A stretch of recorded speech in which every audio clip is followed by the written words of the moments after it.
और right ladies and gentleman, मेरा नाम है अर्पित पाठक। आप हैं आउटसाइड दलाल स्ट्रीट और ये है कल के लिए पूरा ट्रेड सेटअप। हमेशा की तरह ये ट्रेड सेटअप तीन भागों में डिवाइडेड है। सबसे पहले हम लोग चर्चा करेंगे कुछ बड़ी खबरों की।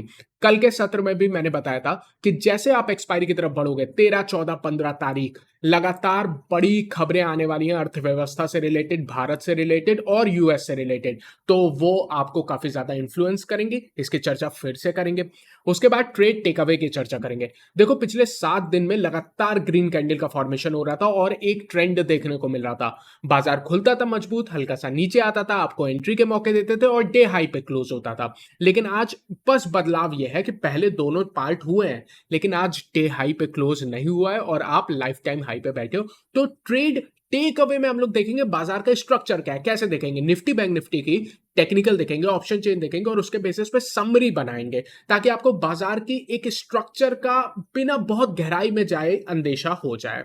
अगर आपको ये पार्ट हो जाता है तो स्ट्रेटेजी बनाना काफी आसान है। और स्ट्रेटेजी बनाने के बाद ऑब्वियसली एक जनरल क्वेश्चन होगा कि स्ट्रेटेजी को लगाएं कब। तो उसके लिए हमें चाहिए लेवल्स। तो लेवल्स की चर्चा करेंगे निफ्टी बैंक निफ्टी के केस में। ध्यान रखेगा कल बैंक निफ्टी की एक्सपायरी भी है। इसके पहले हम लोग ने कल के ट्रेड टेक अवे में क्या चर्चा की थी, बिल्कुल यही बात की थी। इस हफ्ते बहुत बड़ी खबरें हैं तो आपको रिस्क मैनेजमेंट पे पूरी तरह से फोकस करना है और इस बाजार को ऊपर खुलने पे चेज नहीं करना है। पुट कॉल रेशियो और आरएसआई दोनों बहुत ज्यादा ओवर हीटेड थे। कल के सत्र में यही बात कही थी। क्या बोला था उसको भी सुन सकते हैं। पुट कॉल रेशियो ये वो चीज है जो बताती है कि बेटा ज्यादा चिंता ना करो, एक बार डिप आपको जैसे रोज मिलती है वैसे कल भी मिलेगी और हर दिन मिल रही है। पुट कॉल रेशियो निफ्टी की हल्की सी ओवर हीटेड है यार, 1.46 है, ज्यादा है। अगर थोड़ा ऊपर जाएगा तो अगेन अगेन गैप अप से साथ खुलता है तो दिन के दौरान गैप फिल करने का प्रयास करेगा, जिससे पुट कॉल रेशियो जो गैप के बाद 1.5 1.55 हो जाएगी वो करेक्ट होकर 1.2 1.1 तक आ जाए तो मजा ही आ जाए, इस टाइप की आएगी। फिर आपको एंट्री का मौका मिलेगा। तो ये ओवर हीटेड है। ये इस तेजी के बाजार में ये चीज है जो आपको एंट्री का मौका दे रही है, आपकी दुश्मन नहीं है ये। तो इस पर ध्यान रखिएगा। तीन चीज नोट करना, आरएसआई हैवी है, 71 के ऊपर है, पहली बात। पुट कॉल रेशियो जो मैंने आपको बताया ओवर हीटेड है, गैप खुलती है तो गैप फिल होकर आपको एक बार मौका देगी। दो चीज, एक और चीज बता देता हूं, वो है वॉलेटिलिटी इंडेक्स। आज इतनी तेजी हुई, सब चीज अच्छा हुआ, वॉलेटिलिटी इंडेक्स में लगभग 5% से अधिक तेजी आई है। ये कुछ ना कुछ कह रहा है। तो दोस्तों आइए आज कुछ बड़ी खबरों की बात कर लेते हैं। सबसे पहले आज एप्पल का प्रोडक्ट लॉन्च होने वाला है। अच्छा, पहली बात है, अगर कोई गिफ्ट करना चाहता है मुझे एप्पल के नए प्रोडक्ट तो प्लीज करिए, मैं बिल्कुल एक्सेप्ट कर लूंगा, कोई दिक्कत नहीं है। आप कहोगे यार ये खबर तुम यहां क्यों बता रहे हो। देखो, एप्पल आप जानते हो ना, यूएस की सबसे बड़ी कंपनी है भाई। $3 ट्रिलियन की मार्केट कैप के आसपास है, जो हमारी अर्थव्यवस्था के बराबर है। तो बहुत इंपॉर्टेंट रहता है किस तरह का लॉन्च होता है। और अगर लॉन्च थोड़ा सा खराब होता है तो एक दिन के लिए इसका इंपैक्ट यूएस के मार्केट पे पड़ता है। तो ग्लोबल इंपैक्ट आपको इस खबर की वजह से देखने को मिल सकता है, इसलिए हम लोग इसको फोकस करेंगे। और दूसरी बात है, आप गिफ्ट देना चाहो तो मैं ले लूंगा। अब कुछ अर्थव्यवस्था से रिलेटेड डेटा जो कल भी आपसे चर्चा की थी। आज शाम लगभग 5:30 बजे के आसपास भारत का महंगाई का डेटा आने वाला है और भारत का आईआईपी इंडस्ट्रियल प्रोडक्शन डेटा भी आने वाला है। तो इस पे ध्यान रखिएगा, इंपॉर्टेंट रहेगा भारत के हिसाब से। कल और ज्यादा इंपॉर्टेंट डेटा आने वाला है 13 सितंबर को लगभग 6 बजे, यानी इसका इंपैक्ट हमारी निफ्टी के एक्सपायरी पे होने वाला है। यूएस का इन्फ्लेशन का डेटा आने वाला है, बहुत इंपॉर्टेंट रहेगा बॉस, ये बहुत ज्यादा। तो इस पे तो ध्यान आप रखोगे ही रखोगे, इसीलिए मैं कह रहा हूं पूरे हफ्ते खबरों का सिलसिला चलता रहेगा। इसीलिए रिस्क मैनेजमेंट पे ज्यादा फोकस है। खबरें किस टाइप की आएगी उसको गेस नहीं कर सकते, लेकिन उसके हिसाब से अपनी पोजीशन को मैनेज तो कर सकते हैं। अगर ये आपको पहले पता होगा तो मैनेज कर लोगे। उसके बाद एक और कहानी जो लगातार चलती आ रही है, अडानी की कहानी खत्म होने का नाम नहीं ले रही है। आज आप देखोगे अडानी के सारे शेयर्स लाल में थे, थोड़ी सी गिरावट जरूर हुई है। खबर क्या है, फिर से खबर आई है और इस बार सवाल उठाया है सेबी पे। बेसिकली हुआ क्या है, यहाँ पे बिजनेस स्टैंडर्ड का आर्टिकल है, आप यहाँ पे देख सकते हो। बेसिकली जो पेटिशनर हैं जो कि केस लड़ रहे हैं अडानी के खिलाफ, उन्होंने एक एफिडेविट फाइल किया है और एफिडेविट में बात कही है कि बेसिकली सेबी ने सही से जांच नहीं की है। नेग्लिजेंस के आरोप लगाए हैं अपने एफिडेविट में। और किस बेसिस पे लगाए हैं, बेसिकली डीआरआई जो डायरेक्टोरेट ऑफ रेवेन्यू इंटेलिजेंस है, उन्होंने 2014 में एक लेटर लिखा था सेबी के चेयरपर्सन जो उस समय थे 2014 में। ये कहा था कि कहीं ना कहीं हो सकता है स्टॉक मैनिपुलेशन हो रहा है, तो जरा ध्यान दीजिए इस चीज पे। वो ही एफिडेविट में उन्होंने बोला कि सेबी ने इस पे ध्यान नहीं दिया, एक तरह से नेग्लिजेंस के आरोप लगाए हैं। अब ये कहानी लगातार चलती रहेगी। मैं ये चीज़ आपको बता क्यों रहा हूँ, आप भी जानते हो और मैं भी जानता हूँ कि आप इस खबर में ज़्यादा इंटरेस्टेड हो नहीं, क्योंकि ये कहानी लगातार चलती रहेगी। मेजर बात है कि इसको ज़्यादा न्यूज़ चैनल इस तरह से कवर नहीं कर रहे थे, जिस तरह से ये खबर है कि सेबी पे इस तरह से आरोप है। तो इसको मैंने बता दिया। एनीवेज़, ट्रेड टेक अवे की बात करते हैं। निफ्टी 20,100 से रिजेक्ट होके आई है, 20,100 पे ध्यान रखिएगा, बहुत ज़्यादा इंपॉर्टेंट है। अंग्रेजी में बोले तो 20,100 बहुत इंपॉर्टेंट लेवल है। अभी डिटेल में जाएंगे ना, टेक्निकल भी इंपॉर्टेंट है, ऑप्शन चेन भी इंपॉर्टेंट है और आज रिजेक्शन भी हुई है, ध्यान रखिएगा। उसके बाद बैंक निफ्टी की कल चर्चा की थी, 45,650 के ऊपर की क्लोजिंग चाहिए। क्यों चाहिए थी उसको एक्सप्लेन करूंगा, कल भी किया था, नहीं मिल पाई आज भी। तो हो सकता है एक्सपायरी तक थोड़ा सा दबाव रहे, कोई सरप्राइज नहीं होगा हमें। एक तरफा तेजी की है तो एक्सपायरी तक थोड़ा दबाव रहना लाजमी है। लेकिन आज के बाजार की थीम, और जो मैंने शर्ट पहनी है लाल, वो इसी वजह से पहनी है कि जो थीम है आज की, वो मिड कैप स्मॉल कैप में आज बहुत जबरदस्त प्रॉफिट बुकिंग आई है। मतलब ट्रेंड रिवर्सल का आप कह सकते हो पहला बड़ा संकेत मिला है, इतनी जबरदस्त प्रॉफिट बुकिंग आई है। अच्छा, आज के अगर आप अखबार पढ़ते हो, मैं उम्मीद करता हूं कि आप बिजनेस सारे अखबार पढ़ते होगे, कई सारे, और नहीं पढ़ते तो पढ़ना स्टार्ट कर दो यार, जरूरी है ये सारी चीजें। कोई भी अखबार देखो, लगातार यही खबर आ रही है, मिड और स्मॉल कैप, मिड और small cap, irrational exuberance driving the rally. मतलब इरेशनल पागलपन वाला बिहेवियर चल रहा है मिड और स्मॉल कैप में, ऐसा आर्टिकल कह रहा है। और सारे अखबारों में इस टाइप की खबर छप रही है और आज आप देखोगे बड़ी गिरावट देखने को मिली है। अच्छा, जब सब जगह एक साथ एक ही तरह की बात होने लगती है ना, तब तो मैं शक करने लगता हूं। बट आप इसके बारे में क्या सोचते हो, उसके लिए आप फ्री हो सोचने के लिए। बट हाँ, मिड कैप स्मॉल कैप में बड़ी गिरावट आज देखने को मिली है। फाइनली एफआईआई का डेटा हमेशा की तरह मैं 9 से 10 बजे के बीच में इंस्टाग्राम पे अपलोड कर दूंगा। आप कहोगे कल तो तुमने किया नहीं था, तो क्यों बोल रहे हो, कल कहां थे तुम? सर, कल डेटा आया ही नहीं था। मैं 10 से सवा 10 के तक वेट करता रहा कि डेटा आ जाए, डेटा आ जाए। अच्छा, कई लोग अभी कमेंट में बोलेंगे कैश का डेटा तो आ गया था। भाई कैश नहीं, डेरिवेटिव, डेरिवेटिव का डेटा नहीं आया था, उसी का वेट कर रहा था, इसीलिए अपलोड नहीं कर पाया। इसमें मेरी कोई गलती नहीं है, मुझे क्षमा करें। डेटा टाइम पे आना चाहिए, तभी तो मैं आपको बता पाऊंगा। 10 सवा 10 तक डेटा ही नहीं आ रहा है, अब क्या करेगा आदमी। एनीवेज, छोटे से समरी में, निफ्टी की टेक्निकल न्यूट्रल है, ऑप्शन चेन हल्की सी निगेटिव साइड पे, एफआईआई डेटा अगर टाइम पे आ गया तो अपडेट कर दूंगा। बैंक निफ्टी टेक्निकल न्यूट्रल है, option chain bank Nifty negative है और एक्सपायरी के पहले दबा के मंदी की पोजीशन बनाई गई है, अभी ऑप्शन चेन में आपको समझाऊंगा। तो टाइम वेस्ट करना क्यों है, आओ डिटेल में चलते हैं और चर्चा करते हैं। तो पहले इसको हटा देते हैं। निफ्टी की टेक्निकल एनालिसिस पे आओगे तो आज एक रेड कैंडल का फॉर्मेशन है।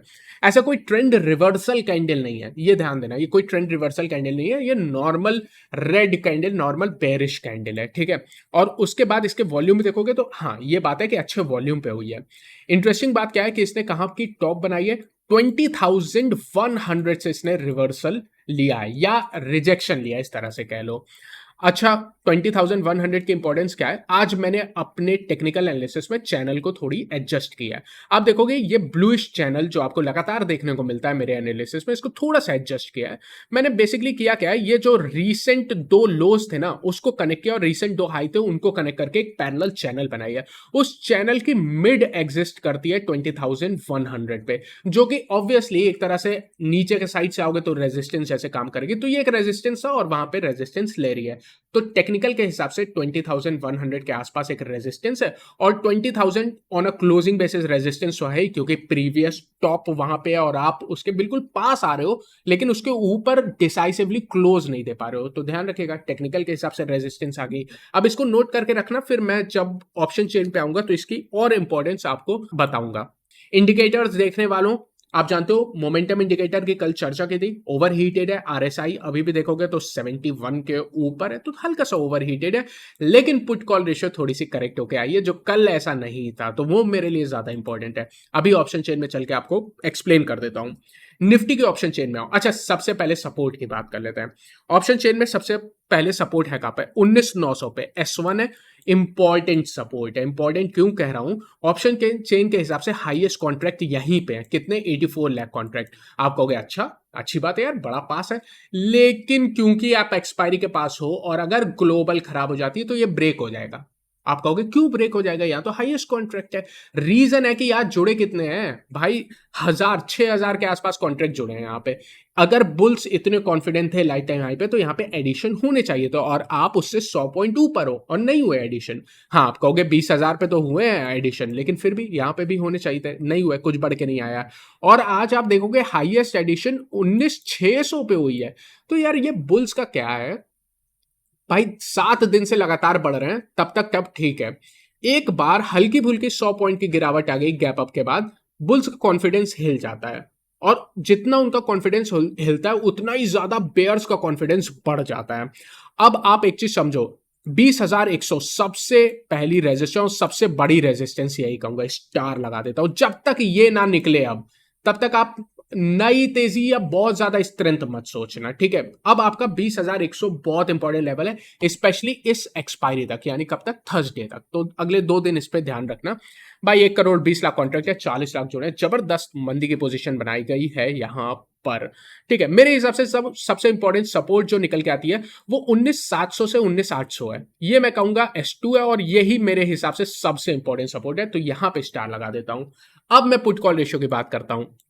रोज पुट कॉल रेशियो आप जान रहे हो ना, मतलब जबरदस्त हैवी होके जाता है। कल भी 1.46 था, मैंने कहा था गैप चेज मत करना, लेकिन आज पुट कॉल रेशियो 1.18 है। अच्छा खासा करेक्ट तो क्या है, बुलिश है, लेकिन ओवर बॉट नहीं है। तो ये पुट कॉल रेशियो अच्छी है, इस पे कंफर्ट आता है। इस पे ये है कि नीचे आएगी तो अगेन आपको अच्छी एंट्री के लेवल मिलेंगे। दिस इज नाइस, बहुत दिन बाद, मतलब 8वें दिन ऐसा देखने को मिला है। इसके अलावा एडवांस डिक्लाइन, बॉस, दुनिया में कहानी कैसे एक दिन में पलट जाती है ये देखने को मिलता है बाजार से। मतलब किसी चीज पे भरोसा करने लायक नहीं है। कल एडवांस डिक्लाइन यानी ब्रॉडर मार्केट जबरदस्त मजबूत था, बहुत मजबूत था, और आज रीसेंट टाइम में सबसे गंदा ब्रॉडर मार्केट मुझे देखने को मिला है, सबसे गंदा। इसीलिए मैं कहता हूं रिवर्सल का पहला संकेत मिड और स्मॉल कैप में शायद आ चुका है, पहला संकेत है। बट बहुत ही गंदी बिकवाली आई है, जरा ध्यान दो। एक शेयर जो बढ़ रहा था उसके सामने 10 शेयर गिर रहे थे। इतनी गंदी एडवांस डिक्लाइन मुझे कब देखने को मिली मुझे याद नहीं है अभी भी।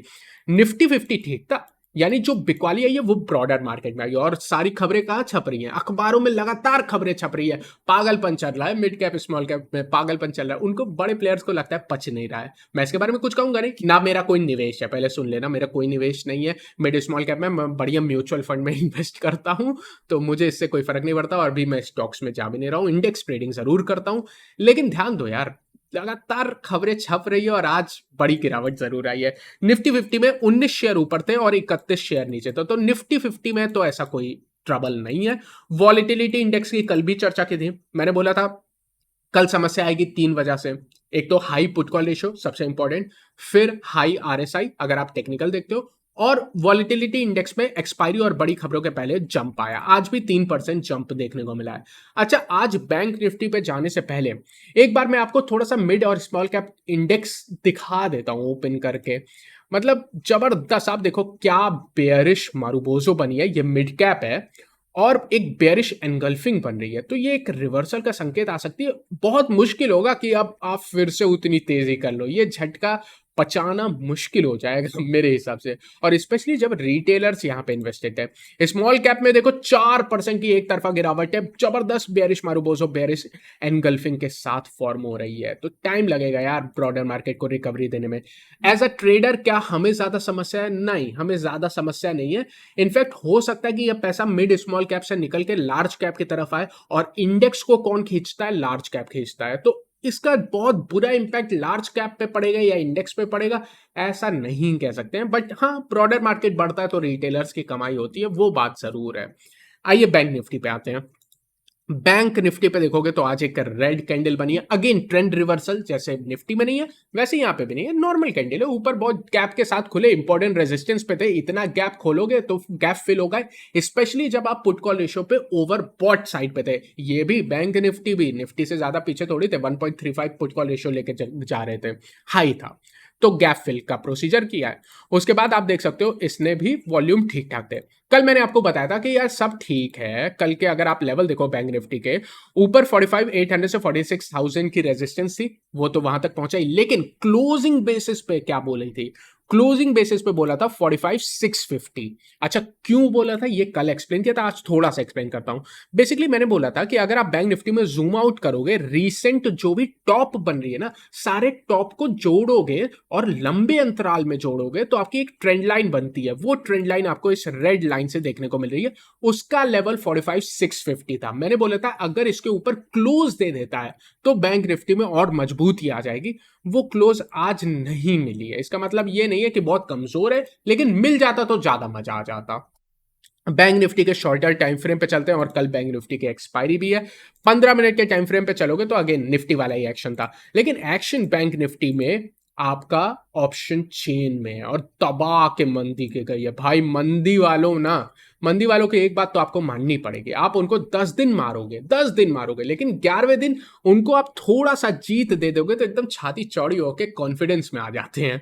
मतलब 45,500 से 46,000, इस पूरी 500 पॉइंट पे दबा के मंदी करके रखी है। तो दबाव तो है और कल एक्सपायरी भी है, इसलिए ध्यान रखिएगा। परंपरा के हिसाब से चलेंगे, पहले सपोर्ट की बात करेंगे। सबसे पहला सपोर्ट 45,400 से 45,500 है, S1 है, और वहीं पे आप चल रहे हो, यही सपोर्ट है। लेकिन इसको मैं ये नहीं कहूंगा कि सबसे इंपॉर्टेंट सपोर्ट है, स्पेशली जब मंदी का दबाव बहुत ज्यादा है और कल एक्सपायरी है। तो सबसे बढ़िया सपोर्ट 45,000 के आसपास, 45,100, 45,150, इस पूरी रेंज में आता है। इसको S2 और स्टार लगाऊंगा। दबाव की वजह से नीचे भी आता है तो यहां पे बुल्स की एंट्री हो जाएगी। ऊपर रेजिस्टेंस, मैंने आपको बताया ना, आज आप जहां पे देखोगे हर तरफ 500 पॉइंट, 45,500 से 46,000 पे काफी ज्यादा दबाव बना के रखा गया है। तो अगेन मैं रेजिस्टेंस के लेवल पे कोई बदलाव नहीं करूंगा। सबसे बड़ी रेजिस्टेंस तो 45,800 से 46,000 की रेंज पे है, इसको मैं R2 और स्टार लगाऊंगा, ये सबसे बड़ी है। इंट्राडे में आता है, जैसे आज आया था, तो वहां पे दबाव बनेगा ही बनेगा। लेकिन इसके पहले भी आपकी लगभग 45,600, जो ऑलमोस्ट जिसके पास आप चले हो, वहां पे भी एक मजबूत रेजिस्टेंस है। तो कल एक्सपायरी है, एक्सपायरी में आपको थोड़ा सा जज करना पड़ेगा कि शुरुआती कैंडल किस साइड बन रही है। अगर ये ब्रेक कर देता है 45,400, 45,500 को, तो हल्का सा नीचे जा सकता है एक्सपायरी के दबाव में, हो सकता है 150-200 पॉइंट की करेक्शन और आपको मिल जाए, बट ब्रॉडर रेंज आपको क्लियर निकल के आ रही है। पुट कॉल रेशियो क्या है? बैंक निफ्टी की पुट कॉल रेशियो देखो, दोनों की पुट कॉल रेशियो काफी करेक्ट होके आई है, ये अच्छी है, 1 के आसपास है। एडवांस डिक्लाइन, 3 शेयर ऊपर थे, 9 शेयर नीचे, तो बैंक निफ्टी में भी ठीक था। आईसीआईसी बैंक में मजबूती थी, बड़े दिग्गज बैंक मजबूत है, आईसीआईसी बैंक, एचडीएफसी बैंक। लेकिन सरकारी बैंकों में क्या हो रहा है? सरकारी बैंकों में आज दबाव था, 2.5% की गिरावट देखने को मिली है सरकारी बैंकों में। तो परफॉर्म करते हैं तो आउट परफॉर्म करते हैं, और जब गिरावट आती है तो इनमें बड़ी गिरावट आती है। ये ऐसे वॉलेटाइल है, इसको क्या कहते हैं? High beta stock. तो हाई बीटा है ये अपने नाम को कंफर्म करते हुए। स्ट्रेटेजी क्या है? देखो, कल और आज की स्ट्रेटेजी में कोई ज्यादा बदलाव नहीं है, इनफैक्ट कोई बदलाव ही नहीं है। और पूरी वीक की स्ट्रेटेजी मैंने कल बताई थी। बाय ऑन डिप्स अभी भी चलेगा, एक नॉर्मल आपकी प्रॉफिट बुकिंग आई है ऊपर के लेवल से। जैसे कल भी कहा था, वही कहानी है, बड़ी खबरें आने वाली है, लगातार आने वाली है। इस समय फोकस किस चीज पे? रिस्क मैनेजमेंट पे है। कल भी कहा था, कैसे रिस्क मैनेजमेंट करोगे? ओवरनाइट पोजीशन तो हेज करके ही जानी है, तो हेजिंग का उपयोग करें। अगर आपकी तेजी की पोजीशन है तो या तो नीचे की पुट खरीद लें या तो ऊपर की कॉल बेच लें। मेरी प्रेफरेंस होती है ऊपर की कॉल बेचना। क्यों होती है? उसका काफी बेनिफिट होता है, क्योंकि बेसिकली आपकी स्प्रेड बन जाती है। थीटा डी के जो टाइम प्रीमियम खत्म होती है वो भी कम होती है। अगर पुट खरीदोगे वो ज्यादा होती है, स्पेशली अगर आप एक्सपायरी के पास ट्रेड कर रहे हो। लंबी कहानी बता दी, बट रिस्क मैनेजमेंट पे आप फोकस करिए। आइए लेवल्स की चर्चा कर लेते हैं। निफ्टी में सबसे पहले सपोर्ट 19,900 से लेके 19,865 पहली और काफी मजबूत सपोर्ट है। मैं कहता हूं ये बहुत इंपॉर्टेंट सपोर्ट है और बचनी चाहिए। मुझे लगता है 19,865 850 के आसपास सपोर्ट डेफिनेटली आ जाएगी, तो इस पे स्टार लगा देता हूं। लेकिन नीचे के लेवल हमारे पास होने चाहिए इन केस कोई खतरा आ जाता है। नीचे सपोर्ट 19,750 से 19,800 मजबूत है, मुझे नहीं लगता इसके नीचे आप कहीं भी जा रहे हो। ऊपर तो बड़ा सरल है, पहली रेजिस्टेंस 20,000 है, लेकिन एक चीज याद रखना, 20,100, 20,100 ओनली लेवल जो ऊपर के साइड आपको ध्यान रखना है। बड़ा मजबूत रेजिस्टेंस है, थर्सडे तक बहुत ज्यादा काम आएगा, बहुत दबाव है। अगर थर्सडे के पहले आप इसको निकाल देते हो तभी जाके नई तेजी होगी। न्यू स्ट्रेंथ 20,100 के ऊपर बात करेंगे, अभी नहीं करेंगे। ये एक लेवल पे आप ध्यान दो बस। बैंक निफ्टी पहला सपोर्ट 45,400, 45,500 देखे लिया, ऑप्शन चेन में छोड़ दो। नीचे सबसे मजबूत सपोर्ट 45,165 से 44,900 बहुत मजबूत सपोर्ट है। इस रेंज में डेफिनेटली बुल्स की एंट्री हो जाएगी। यहाँ पे आता है तो 44,900 या 44,850 जो भी स्टॉप लॉस लगा के डेफिनेटली एंट्री बनती है बैंक निफ्टी में, अगर किसी भी कारणवश मिल जाता है हमें। और कल एक्सपायरी भी है तो नकार तो सकते नहीं है। ऊपर रेजिस्टेंस 45,500 से 45,650 पहली और बड़ी रेजिस्टेंस है। ये कल इतनी बड़ी नहीं थी जितनी बड़ी आज हो चुकी है, तो मैं कहता हूं कल के लिए बहुत इंपॉर्टेंट है। लेकिन अगर भी स्टार तो यहीं पे लगेगा 45,800 से 46,000। उम्मीद करता हूं ओवरऑल एनालिसिस आपको पसंद आई। अगर ऐसा है तो उसको लाइक करें, चैनल को सब्सक्राइब करें। I will see you again tomorrow. Take care.